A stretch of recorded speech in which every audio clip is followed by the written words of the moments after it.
الحمد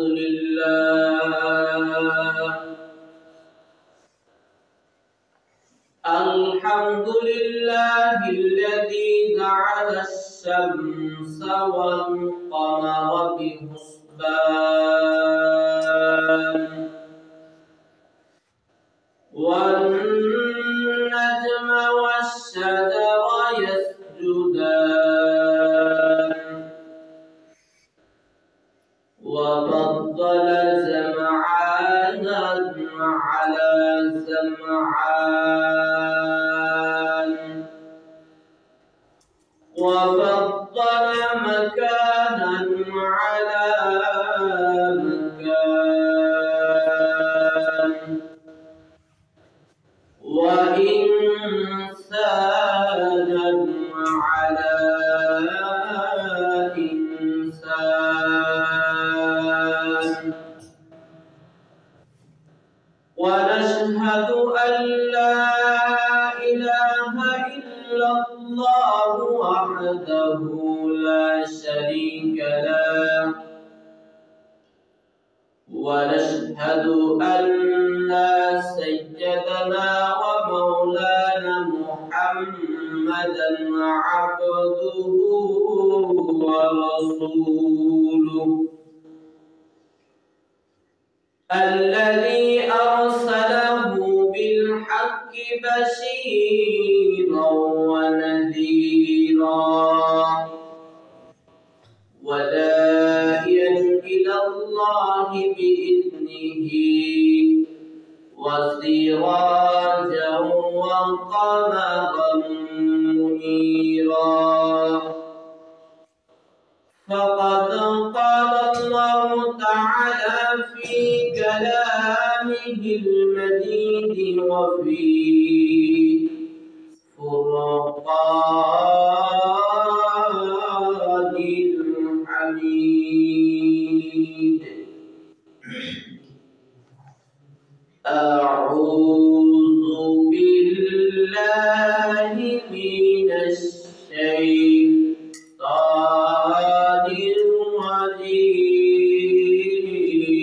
الرجيم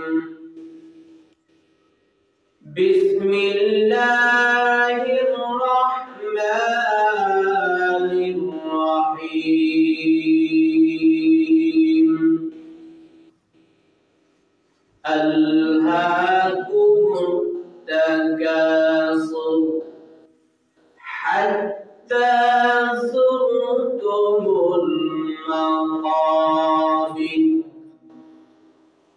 وقال تعالى في شان حبيبه مخبرا وآمرا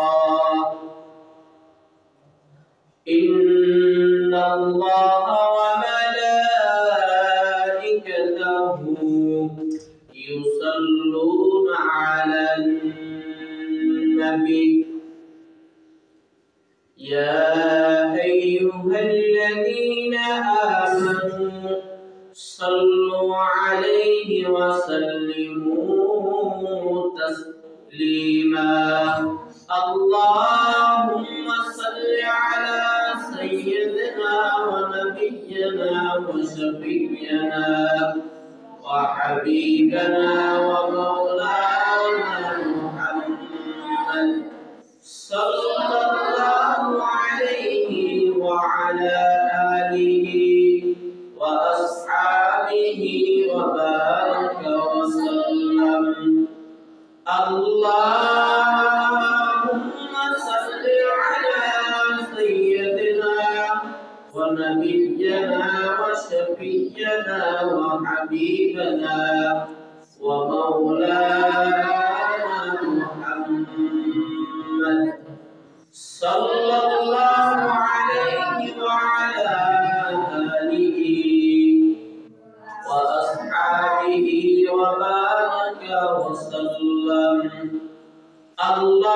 اللهم صل على سيدنا ونبينا وشفيعنا وحبيبنا ومولانا محمد sallallahu alaihi wa ala alihi wa ashabihi wa baraka wa sallam. Balagha al-ula bi kamalihi, kashafat duja bi jamalihi, hasunat jami'u fasalihi, sallu alaihi wa alihi. हम सब मुसाफिर हैं,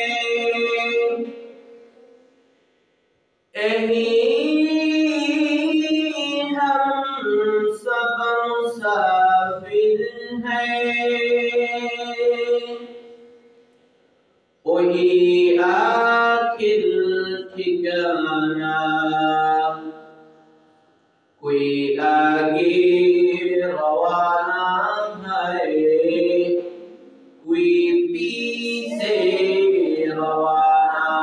बलगल उला बिकमालिही, कशफत दुजा बिजमालिही, हसनत जमीउ खसालिही, सल्लु अलैहि व आलिही। ला इलाहा इल्लल्लाह, ला इलाहा इल्लल्लाह, ला इलाहा इल्लल्लाह, ला इलाहा इल्लल्लाह, ला इलाहा इल्लल्लाह, ला इलाहा इल्लल्लाह, ला इलाहा इल्लल्लाह, ला इलाहा इल्लल्लाह, ला इलाहा इल्लल्लाह, ला इलाहा इल्लल्लाहु मुहम्मदुर रसूलुल्लाह सल्लल्लाहु अलैहि वसल्लम। আলহামদুলিল্লাহ,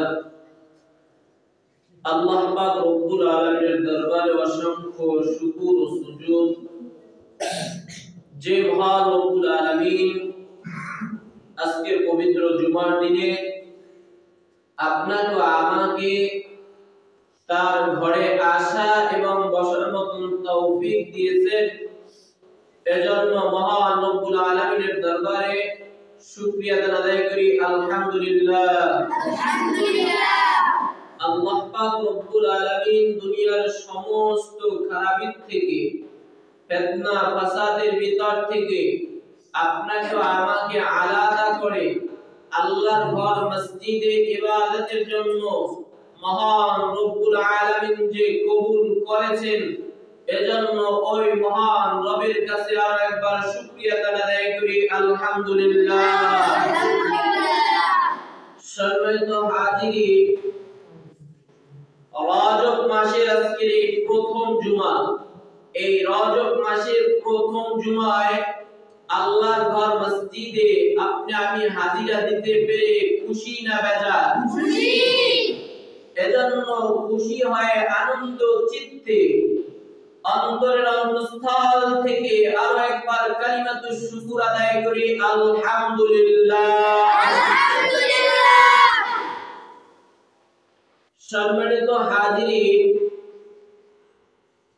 ভূমিকায় সময় নষ্ট না করে আমরা সরাসরি পবিত্র কালামুল্লাহ শরীফ থেকে কিছু কথা শুনতে ও বলতে চাই ইনশাআল্লাহ।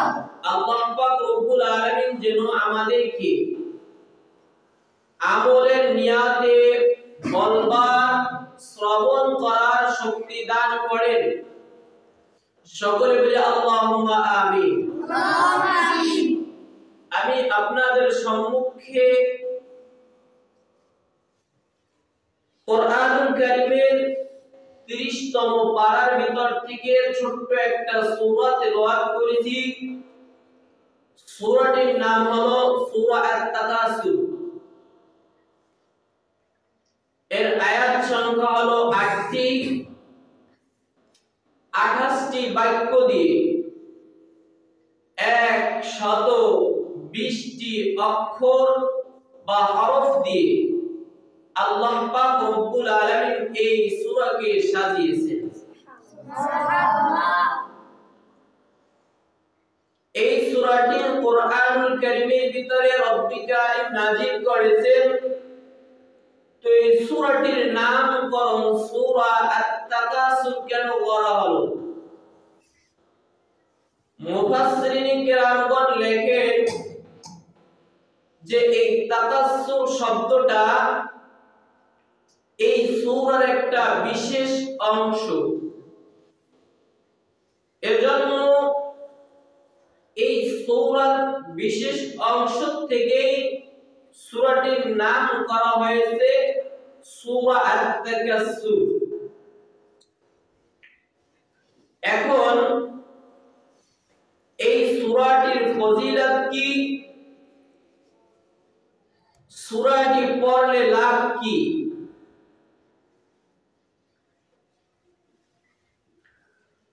এখানে তাফসীরের ভিতরে আসছেন যে আসরের নামাজের পর এই সূরা পাঠ করে ফু দিলে কারো যদি মাথা ব্যথা হয়, ওই মাথা ব্যথা এই সূরা আত-তাকাসসুর পরে ফুক দিলে মাথা ব্যথা তার কমে যাবে, ভালো হয়ে যাবে। আরেকটা কথা বলা হয়েছে, স্বপ্ন যোগে যদি কোনো বান্দা বান্দি দেখে যে এই সূরা আত-তাকাসসুর স্বপ্নের ভিতরে পাঠ করতেছে, পড়তেছে, রাসূল আকরাম সাল্লাল্লাহু আলাইহি ওয়াসাল্লাম বলেন, তাহলে ওই সমস্ত বান্দা বান্দির রিজিক কমে যাবে কিন্তু দিনদারি বেড়ে যাবে। সুবহানাল্লাহ। কি বলছেন? রিজিক কমে যাবে, দিনদারি বেড়ে যাবে। তো আমরা দিনদারি চাই না রিজিক চাই? দিনদারি। দিনদারি চাই। রিজিক কম হলেও সমস্যা নেই, কিন্তু আমাদের দিনদারি যদি না থাকে দুনিয়াটাও বরবাদ হয়ে যাবে, পরকালটাও বরবাদ হয়ে যাবে। এজন্য দিন বোঝাটা কঠিন কিন্তু মানা খুব সহজ। কথা বলেন, কথা ঠিক কিনা? কিন্তু দুনিয়া আপনার বোঝা সহজ কিন্তু করাটা অনেক কঠিন। দুনিয়া বোঝা সহজ কিন্তু করা অনেক কঠিন। কেমন তার উদাহরণ দিতেছি। আপনি বুঝতেছেন একটা ব্যবসা যদি ঠিকভাবে করা যায় তাহলে দেখা যায় কোটি কোটি কোটি কোটি টাকার মালিক হওয়া যাবে, কিন্তু এটা ভাবাটা সহজ কিন্তু করাটা কি অত সহজ? করাটা অনেক কঠিন। কারণ কোটি কোটি টাকার ব্যবসা যদি আপনি করতে চান, আপনি তাহলে কমপক্ষে হলেও আপনার 1 কোটি টাকা নিয়ে ব্যবসা করতে নামতে হবে, নাকি? সেই টাকা যদি না থাকে তাহলে আপনার আমার সেই স্বপ্ন দেখা বৃথা। বোঝা সহজ, করা কঠিন। কিন্তু দিনদারি আমলি জিন্দেগি বোঝাটা কঠিন কিন্তু করাটা সহজ। আরো জোরে বলেন, করাটা সহজ। রাসূল আকরাম সাল্লাল্লাহু আলাইহি ওয়াসাল্লাম আল্লাহর পয়গম্বর একদিন সাহাবায়ে কিরামদেরকে তালিম দিতেছেন, তারবিয়ত দিতেছেন। এমন সময় বিশ্ব নবী মুহাম্মদুর রাসূলুল্লাহ সাল্লাল্লাহু আলাইহি ওয়াসাল্লাম সাহাবায়ে কিরামদেরকে বললেন, হে সাহাবায়ে কিরাম, আমি তোমাদেরকে একটি আমল দিতে চাই। আমল, এই আমল কি তোমরা করতে রাজি আছো নাকি? সমস্ত সাহাবারা এক বাক্যে জবাব দিলেন, ইয়া রাসূলুল্লাহ, ইয়া হাবিবাল্লাহ, পয়গম্বর, আপনি আমাদেরকে আমল বাতিয়ে দিবেন, আমরা করব না সেটা হয় নাকি? রাসূল, আপনি যদি বলেন অবশ্যই আমরা এই আমল করতে রাজি আছি, সবাই এক বাক্যে জবাব দিলেন। জবাব দেওয়ার পরে বিশ্ব নবী মুহাম্মদুর রাসূলুল্লাহ সাল্লাল্লাহু আলাইহি ওয়াসাল্লাম বলতেছেন, এ আমার সাহাবায়ে কিরামগণ, তোমরা প্রতিদিন যখন ঘুমাতে যাবে, বিছানায় শুতে যাবে, এই বিছানায় গিয়ে 1000 কোরআনের আয়াত তেলাওয়াত করবে। কয় হাজার? 1000। আরো জোরে বলুন, কয় হাজার? 1000। আল্লাহর রাসূল বলতেছেন, সাহাবীরা রে, তোমরা যখন ঘুমের ঘরে যাবে, তোমরা যখন বিছানায় শুতে যাবে, রাত্রি যাপন করতে যাবে, তোমরা কমস কম 1000 কোরআনের আয়াত তেলাওয়াত করে ঘুমাবে। কত?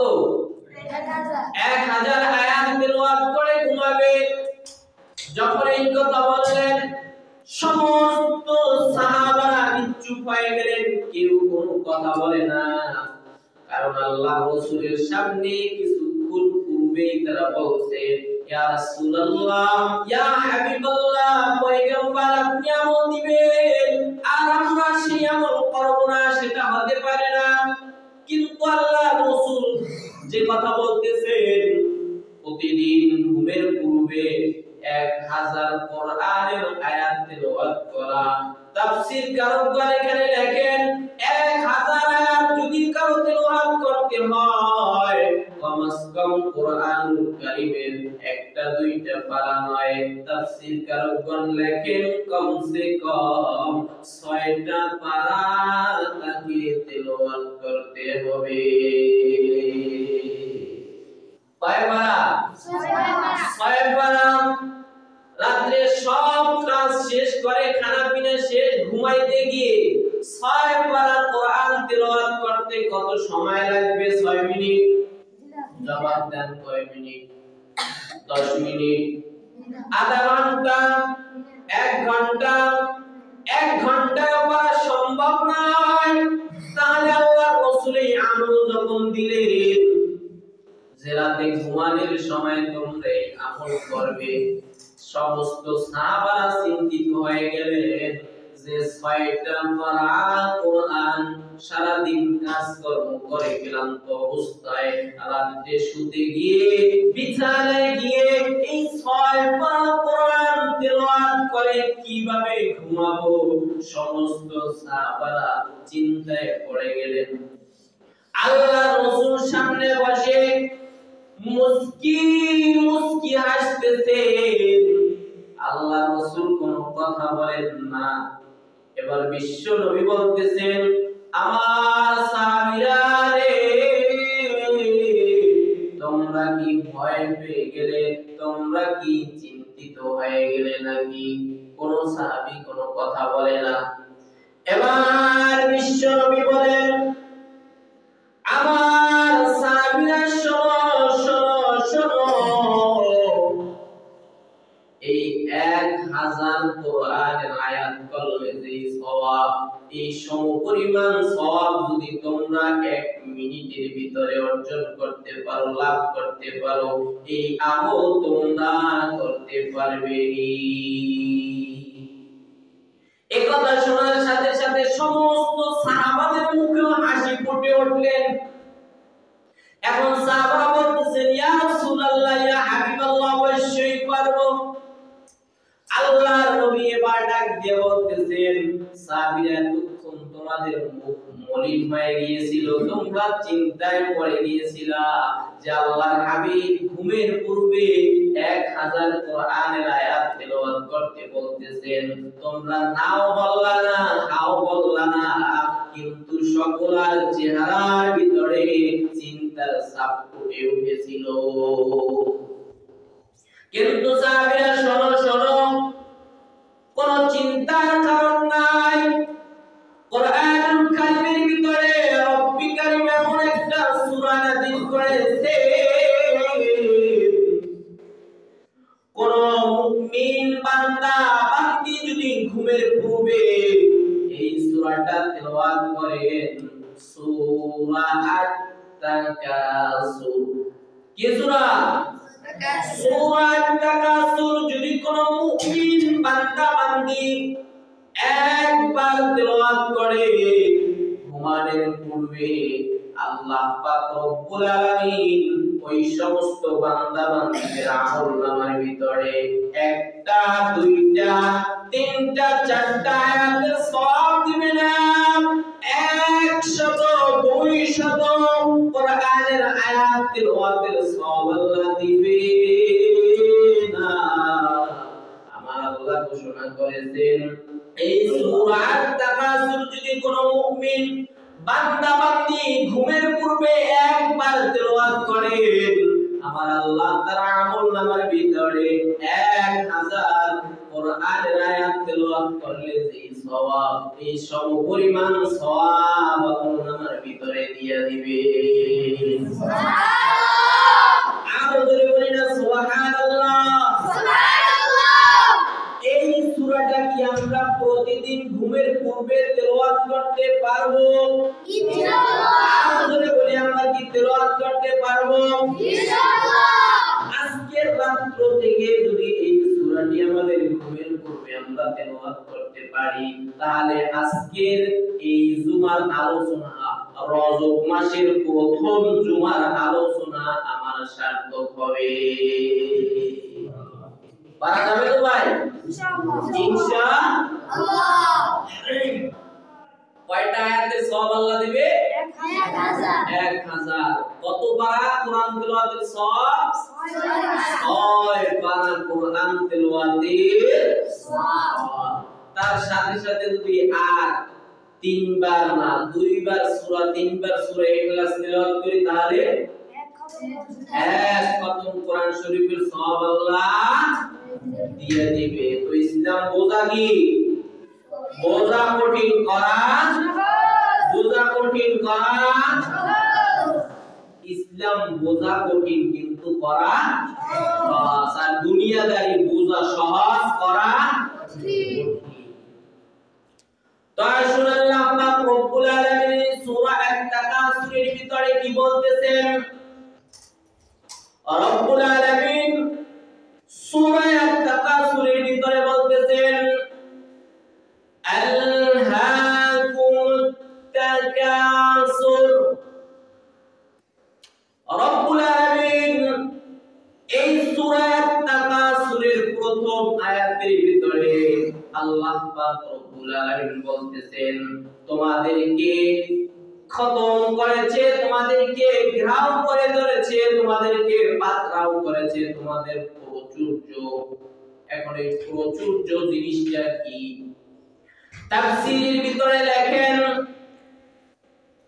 অধিকত্ব, ধন সম্পদ, সন্তান সন্ততি, জনবল, ক্ষমতা, মানুষদেরকে এই 3টা জিনিস ধ্বংস করে দিয়েছে, আঁকড়ে ধরেছে, ঘেরাও করে রেখেছে, পাকড়াও করেছে।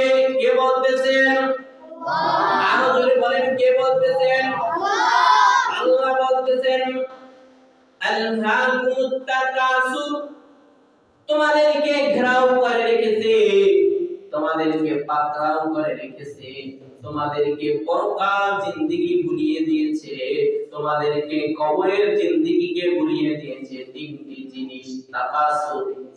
এই তাকাসুর শব্দটা ছোট্ট একটা শব্দ, কিন্তু এর ব্যাখ্যা বিশ্লেষণ অনেক বড়। তাফসীর কারকগণ লিখছেন, এই তাকাসুরের ভিতর থেকে তিনটা কথা বলা হয়েছে: সন্তান, সন্ততি, ধন সম্পদ, আর একটা হলো ক্ষমতা, জনবল যাকে বলা হয়। এই তিনটা প্রাচুর্য তোমাদেরকে ঘেরাও করে রেখেছে। এই তিন জিনিস তোমাদেরকে কবরের জিন্দেগি থেকে, কবরের চিন্তা ভাবনা থেকে, জান্নাত জাহান্নাম থেকে তোমাদেরকে দূরে রেখেছে। এখন এই কথা, এই তাফসীর, এই আয়াতের ব্যাখ্যা কি বলা যায়? তাফসীরকারগণ বলেন যে এই কথা আল্লাহ পাক রব্বুল আলামিন কেন বললেন?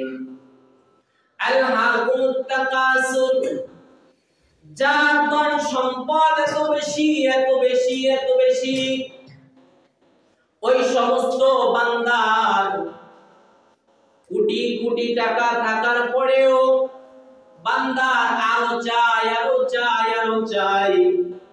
একটা বাড়ি আছে বানানি পাড়ায়, তাতে হবে না, তার বাড়ি লাগবে বরিশালে। বরিশালেও বাড়ি করা হলো, সম্পদের খিদা মিটলো না। সেখানে বাড়ি করার পরেও বান্দার সমাপ্তি নয়, ঢাকায় বাড়ি করতে হবে।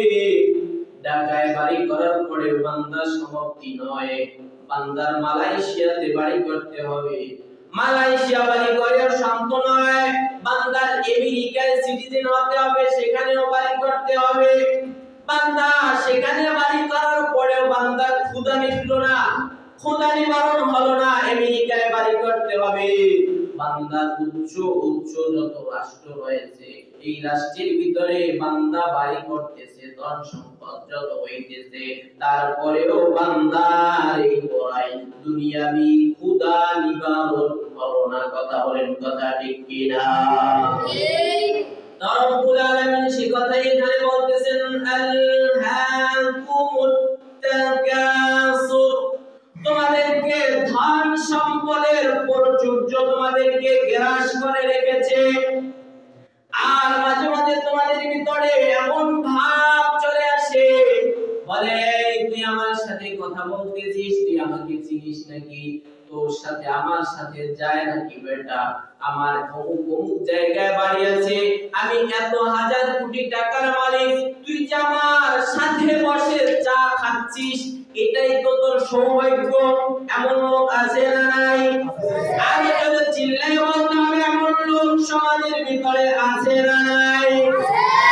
এদের ব্যাপারে আল্লাহ পাক রব্বুল আলামিন এই সূরা তাকাসুরের ভিতরে বলেছেন, আলহাকুমুত তাকাসুর, এদেরকে দুনিয়াবি সম্পদ প্রাচুর্যে তাদেরকে গ্রাস করে রেখেছে।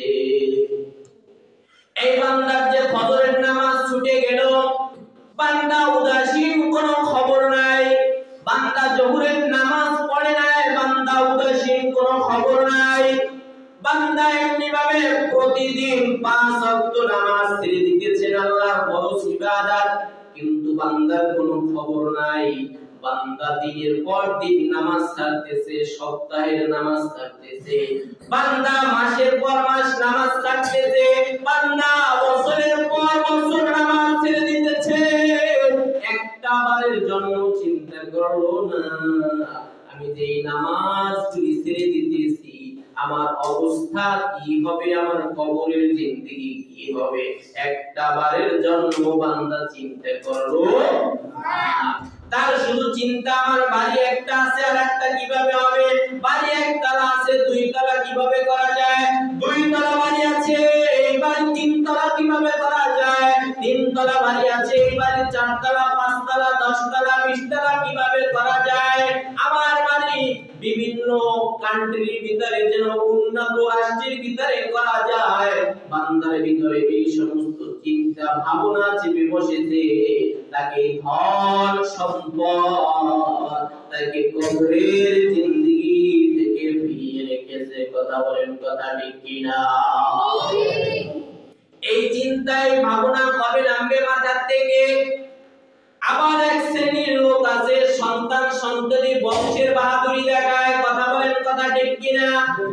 এই কথা আমি বলি না, এই তাকাসসুর শব্দের ভিতরে কোরআনুল কারীমের ভিতরে রেখেছেন মুফাসসিরিনে কেরামগণ। এলাকার ভিতরে কিছু প্রভাবশালী ক্ষমতা দেখায়, এই বেটা তুই আমাকে চিনিস নাকি, আমার 60টা পোলা একসাথে যদি লাঠি নিয়ে বের হয় কোন চেয়ারম্যান আমার সামনে টিকবে না, এমন ক্ষমতা এমন দাপট দেখায় কি দেখায় না? কথা বলে না, দেখায় কি দেখায় না? আরে বেটা তুই আমাকে চিনিস নাকি, আমার বংশ হাওলাদার বংশ, সর্দার বংশ, অমুক বংশ, দফাদার বংশ, বংশের বড়াই করে মানুষের সাথে লড়াই করে, কথা বলেন কথা ঠিক কিনা?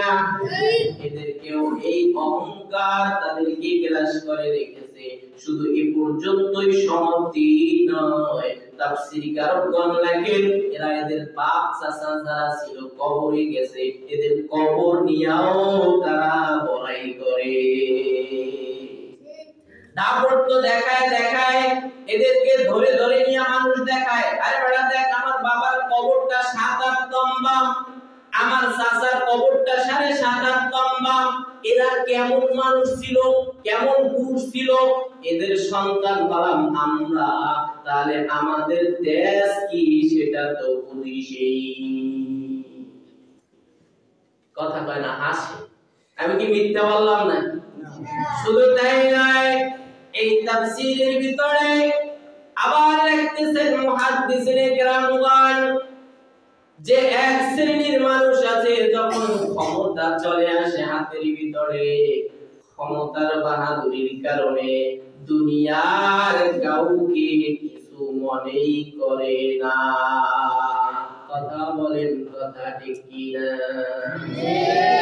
ক্ষমতার পরিচর্য মানুষদেরকে এমন ভাবে গ্রাস করে তার কবর পরকাল জিন্দেগি ভুলে যায়। যেমনি ভাবে আমাদের এই বাংলাদেশেই দেখা যায় কয়েক মাস পূর্বে যে দল ক্ষমতায় ছিল, কোরআনের আয়াতের উপরে তাফসীর করা হতো, আলোচনা করা হতো, তার ক্ষমতার দাপটে ক্ষমতার গরমে কোরআনের আলেমদের সামনে থেকে মাইক ছিনিয়ে নেওয়া হয়েছে। কথা বলেন কথা ঠিক কিনা? একটু ভাষায় যে যেখানে পারে কোরআনের হাফেজ কোরআনের আলেমদেরকে গালিগালাজ করেছে। শুধু তাই নয়, ক্ষমতার বলে তারা বিভিন্ন রকম কথা বলেছে, যে কথাগুলি সরাসরি আল্লাহর সাথে শিরক হয়ে গেছে। আল্লাহর সাথে শিরক করার কারণে আল্লাহ পাক রব্বুল আলামিন এই শ্রেণীর লোকদেরকে বরদাস্ত করেন না। তার প্রমাণ এই বাংলাদেশ। এমন কথা বলতো আমাদের এক কাকা ছিল যে ফখরুল সাহেব আমরা পালাবো না, প্রয়োজনে গিয়ে আপনার বাড়িতে উঠবো, এমন কথা বলছে কি বলে নাই? এমন কথা বলছে কি বলেন নাই? এই কথাটাই ছিল অহংকারমূলক কথা। আল্লাহ পাক রব্বুল আলামিন সহ্য করেন নাই। কিন্তু বর্তমান সময়ে দেখা যায় এক শ্রেণীর রাজনীতিবিদরা তারা মনে করতেছে এই ক্ষমতা বুঝি আমাদের হাতে এসে গেছে, আমরা পেয়ে গেছি। যেখানে যেমন চায় চাঁদাবাজি, টেন্ডারবাজি সব শুরু হয়ে গেছে। কিন্তু শুনে রাখেন, কান খোলা রেখে যদি বেশি বাড়াবাড়ি করে আল্লাহ পাক রব্বুল আলামিন কিন্তু আপনাদের কেউ বরদাস্ত করবে না। কথা বলেন কথা ঠিক কিনা? আর জোরে বলেন কথা ঠিক কিনা? আল্লাহ পাক রব্বুল আলামিন এই কোরআনুল কারীমের ভিতরে বলতেছেন আলহাকুমুত তাকাসুর, তোমাদেরকে তোমাদের ক্ষমতা, তোমাদের প্রাচুর্য তোমাদেরকে গ্রাস করে রেখেছে। ক্ষমতা পাওয়ার পরে কোনো হুঁশ জ্ঞান থাকে না। বাবার থেকেও বড় মুরব্বি দেখা যায় তার গালে ঠাস করে চল লাগাই দেয়। কথা বলেন কথা ঠিক কিনা? আমাদের বলতে হবে কথা ঠিক কিনা? মুরব্বি দেখা যায় ওর দাদার বয়সী বয়স, তাকে তুই তাহারি বলে কথা বলেন কথা ঠিক কিনা? মুরব্বি দাঁড়ানো তার সামনে চেয়ারে পায়ের উপরে পা তুলে বসে থাকে, এমন বেয়াদব আমাদের সমাজে আছে না নাই? আছে। কারণে আল্লাহ পাক রব্বুল আলামিন কোরআনুল কারীমের ভিতরে বলছেন যে আলহাকুমুত তাকাসুর, এরা যখন ক্ষমতার প্রাচুর্য পায় এদের কোনো হুঁশ জ্ঞান থাকে না। আরে ভাই, তুমি কতটুকু একটা রাষ্ট্রের ক্ষমতা তুমি পাইলা। এই যে প্রধানমন্ত্রী ছিল আমাদের দেশে ইরশাদ কাকা, প্রধানমন্ত্রী ছিল শেখ হাসিনা, প্রধানমন্ত্রী ছিল খালেদা জিয়া, এরা কতটুকু একটা রাষ্ট্রের ক্ষমতা পালন করছে। বাংলাদেশটা ছোট্ট একটা রাষ্ট্র, যে রাষ্ট্রের ভিতরে মানচিত্রের ভিতরে বাংলাদেশটা সুন্দর করে লেখা যায় না। কথা বলেন, কথা ঠিক কিনা? এতটুকু একটা রাষ্ট্র যার ভিতরে রাষ্ট্রের নাম সুন্দর করে তুলে ধরা যায় না।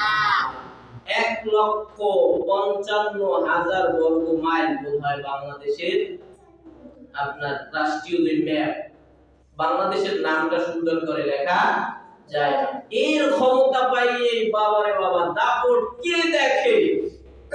মনে হয় যেন এই পৃথিবীর ক্ষমতাই তার হাতে। কিন্তু এই পৃথিবীর বাদশাহী তো করেছেন, অর্ধ পৃথিবীর বাদশাহী করেছে রাসূল আকরাম সাল্লাল্লাহু আলাইহি ওয়াসাল্লামের সাহাবা হযরতে ওমর ফারুক রাদিয়াল্লাহু তাআলা আনহু। অর্ধ পৃথিবীর বাদশা ছিলেন যিনি, এই ওমর ফারুক রাদিয়াল্লাহু তাআলা আনহু কতটুকু রাষ্ট্রের ক্ষমতাধর ছিলেন? 2,55,000 বর্গ মাইলের ক্ষমতা আল্লাহ পাক রব্বুল আলামিন এই ওমর রাদিয়াল্লাহু তাআলা আনহুকে দান করেছিলেন। সুবহানাল্লাহ। এই ক্ষমতা পাওয়ার পরে ওমর রাদিয়াল্লাহু তাআলা আনহু কি, যারা আমাদের দেশে ক্ষমতা পরিচালনা করে এদের মতন মানুষদেরকে হত্যা করছে? না। এরা কি এদের মতন মানুষদেরকে মামলা দিছে? এরা কি মানুষদেরকে বিভিন্ন রকম আয়না ঘরের ভিতরে বন্দী করে রেখেছে? কথা বলতে হবে, বন্দী করে রেখেছে? এর ভিতরে কোনো বৈষম্য ছিল নাকি? কোনো বৈষম্য ছিল নাকি? ওমর রাদিয়াল্লাহু তাআলা আনহু যখন রাষ্ট্র পরিচালনা করতে, মানুষে তো বৈষম্য দূরের কথা, জঙ্গলার পশু পাখিও তাদের ভিতরে বৈষম্য ছিল না। আর জোরে বলেন আল্লাহু আকবার।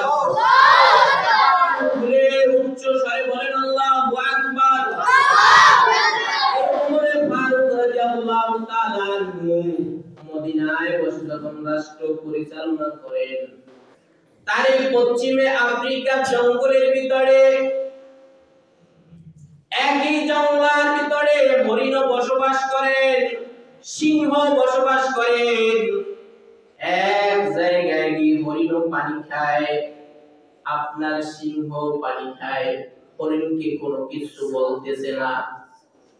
এবার হরিণ প্রশ্ন করতেছে সিংহকে যে ভাই, আপনি আমাদের উপরে এখন দেখা যায় এক জায়গায় খানা খাই, এক জায়গায় পানি খাই, কিন্তু আপনি তো আমাদের উপরে কোনো আক্রমণ চালান না, কারণ কি? কারণ সিংহে যদি হরিণ পায় সামনে, সাইডে দেয় নাকি? জানা আছে আপনাদের? সাইডে দেয়, সাথে সাথে কি করে? থাবা দিয়ে ধরে। কোথায়? ঘাড়ে ধরে, কোনো ছাড় নাই। কিন্তু এক জায়গায় পানি খাইতেছে, কিন্তু কি করতেছে না, কিছু বলতেছে না। এবার সিংহ বলতেছে, আরে মামা কথা বলিস না, এই রাষ্ট্র ক্ষমতা কে পরিচালনা করতেছে জানোস নাকি? কে? কয় রাষ্ট্র পরিচালনা করতেছে রাসূল আকরাম সাল্লাল্লাহু আলাইহি ওয়াসাল্লামের একজন সাহাবী, যার নাম হইল ওমর রাদিয়াল্লাহু তাআলা আনহু। এই ওমর যদি কোনো অবস্থায় জানতে পারে যে কোনো পশু পাখির উপরে জুলুম করা হয়েছে, তাহলে ওমর বোধহয় আমি সিংহ, আমাকেও ছেড়ে দিবে না। আর জোরে বলেন না সুবহানাল্লাহ। এই ভয়ে আমি কিচ্ছু বলতেছি না, কারণ ওমর মানুষে মানুষে বৈষম্য তা তো মেনে নিবেই না। জঙ্গলার কোনো পশু পাখি গিয়া যদি ওমরের কাছে বিচার দেয়, ওই ওমর ন্যায্য বিচার তিনি করবে। এখানে কোন প্রকারের কোন বৈষম্য করা যাবে না। এই ভয়ে শুধু তোদেরকে কিছু বলতেছি না, কিছুদিন যাক, কিছুদিন যাক। এই ছিল ওমর রাদিয়াল্লাহু তাআলা আনহুর রাষ্ট্র পরিচালনা। রাতের বেলায় গভীর রাত জেগে ওমর ফারুক রাদিয়াল্লাহু তাআলা আনহু সিজদায় পড়ে কান্না করতেন, আয় আল্লাহ,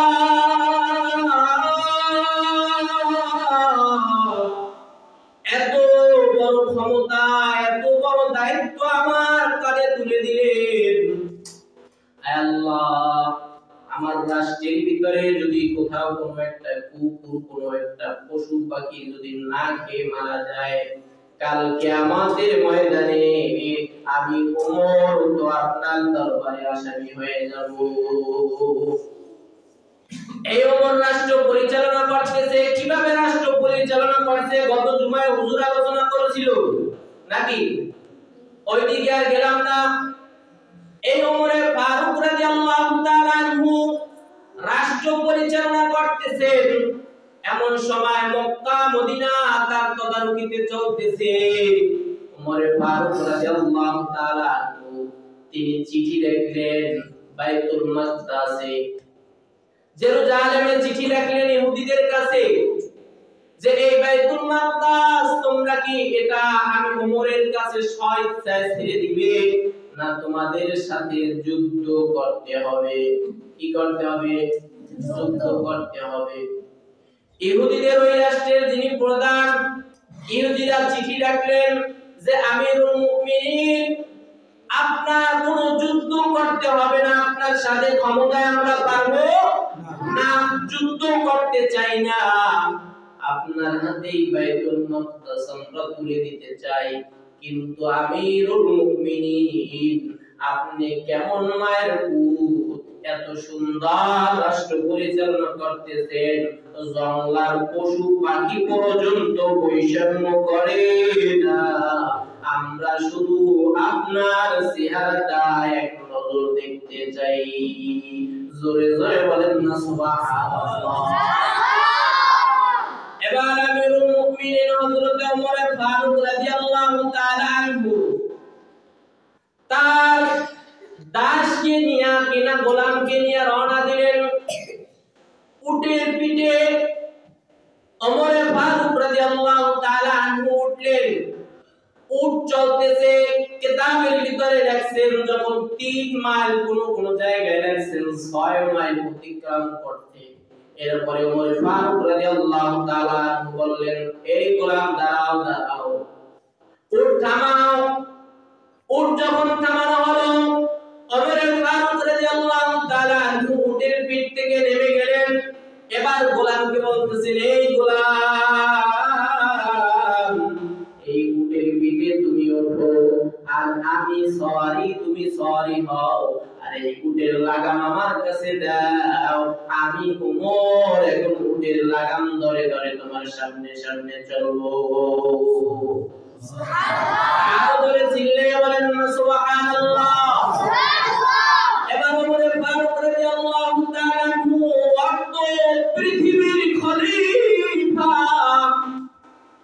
তিনি উটের লাগাম ধরে ধরে চলতেছেন, আর উটের পিঠের উপরে টাকায় কেনা গোলাম দাস যাকে বলা হয়, এই দাস সওয়ারি হয়ে চলতেছেন।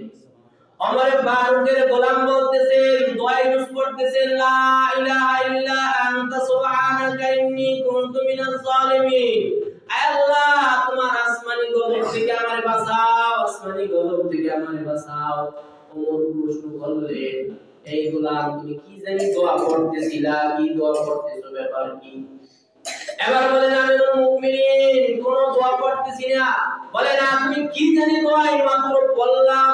বলে, আমার বড় ভয় হয় অর্থ পৃথিবীর খলিফা আপনি। আপনি উটের লাগাম ধরে ধরে হাঁটতেছেন আর আমি সওয়ারি হইয়া বসলাম, এটা আল্লাহর আসমান বরদাস্ত করবে নি? আমি যে উটের উপরে সওয়ারি হইয়া বসছি, এটা আল্লাহর আসমান বরদাস্ত করবে নি? আমার তো ভয় হয় ওই আসমান আমার উপরে ভেঙ্গে চুরের চুরমার হয়ে পড়বে। আমার বড় ভয় হয়। ওমরে ফারুক রাদিয়াল্লাহু তাআলা আনহু একটা ধমক দিলেন, এই গোলাম, তোমার শরীরটা আল্লাহ রক্ত মাংস দিয়া গড়াইছে। আমার আল্লাহ আমার শরীরটা রক্ত মাংস দিয়া গড়াইছেন। আমি ওমরের যদি সুখ করতে মনে চায়, তুমি গোলামের কি সুখ করতে মনে চায় না? জোরে জোরে চিল্লাইয়া বলেন আল্লাহু আকবার।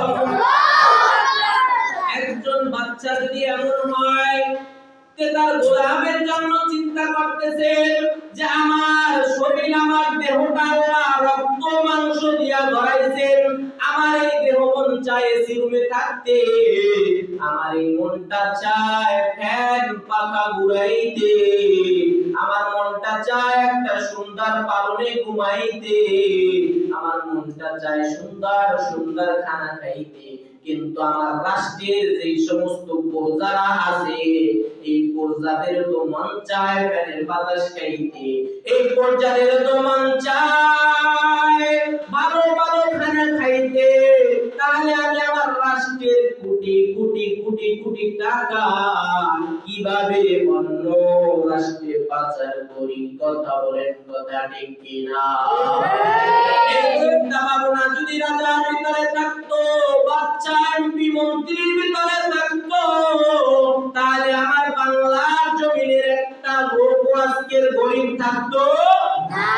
একটা লোক মানুষের দাঁড়ে দাঁড়ে দাঁড়ে দাঁড়ে কাছে কাছে গিয়া হাত পাতার প্রয়োজন হইতো না, ভিক্ষার তালা বাঁধতে হইতো না। আমার এই রাষ্ট্রটা যদি ওমরের ন্যায় চালানো হইতো, আজকে আমার বাংলার সকল ভাই বোনেরা একত্রে সুন্দরভাবে শান্তি শৃঙ্খল ভাবে জীবন যাপন করতে পারতো। কথা বলেন, কথা ঠিক কিনা? আমরা সামনে চাই না এমন কোন বৈষম্য আমাদের বাংলাদেশে আবার নতুন করে তৈরি হোক। কথা বলেন, কথা ঠিক কিনা? সকলার তৈরি থাকতে হবে। রাজি আছেন তো? কারা কারা রাজি আছেন? আল্লাহু আকবার বলে হাত উঠান। আল্লাহ এই সব দায়িত্বকে আপনি কবুল করে নেন। সকলে বলি আমিন। আর এই বাংলাদেশে আবার নতুন করে কোনো বৈষম্য তৈরি হোক, এটা আমাদের বাংলার মুসলমান চায় না। কথা বলেন, কথা ঠিক কিনা? এই ওমরে ফারুক রাদিয়াল্লাহু তাআলা আনহু তিনি উটের লাগাম ধরে ধরে সামনে চলতেছেন আর তার গোলাম সওয়ারি হইতেছেন। কিছু দূর পর আবার গোলাম লাগাম টানতেছেন আর আমিরুল মুমিনিন তিনি সওয়ার হইয়া চলতেছেন। এখন গোলাম লাগাম ধরে ধরে টানে আর আল্লাহর কাছে দোয়া করে, আল্লাহ জেরুজালেমে আমরা যখন প্রবেশ করব, ওই সময় পালাটা জানি হয় আমিরুল মুমিনিন তিনি সওয়ারি হইবে আর আমি গোলাম যেন লাগামটা ধরতে পারি। বারবার আল্লাহর কাছে দোয়া করতেছেন, কিন্তু আল্লাহ কি কুদরত, শেষ পর্বটা আমিরুল মুমিনিন ওমরে ফারুক রাদিয়াল্লাহু তাআলা আনহুর পালা। তিনি লাগাম টানবেন আর গোলাম তিনি সওয়ারি হইয়া উটের পিঠে বসবেন। এই কারিশমা আল্লাহ বলতে হবে, এই কারিশমা আল্লাহ পাক রব্বুল আলামিন তৈরি করেছেন। আলোচনা কোন পর্যন্ত আসছে? ওমরে ফারুক রাদিয়াল্লাহু তাআলা আনহু তিনি শেষ পর্বে তিনি সওয়ারি হইয়া তিনি লাগাম ধরবে আর তার গোলাম সওয়ারি হইবে। আলোচনা আজকে এখানেই সমাপ্তি হবে ইনশাআল্লাহ।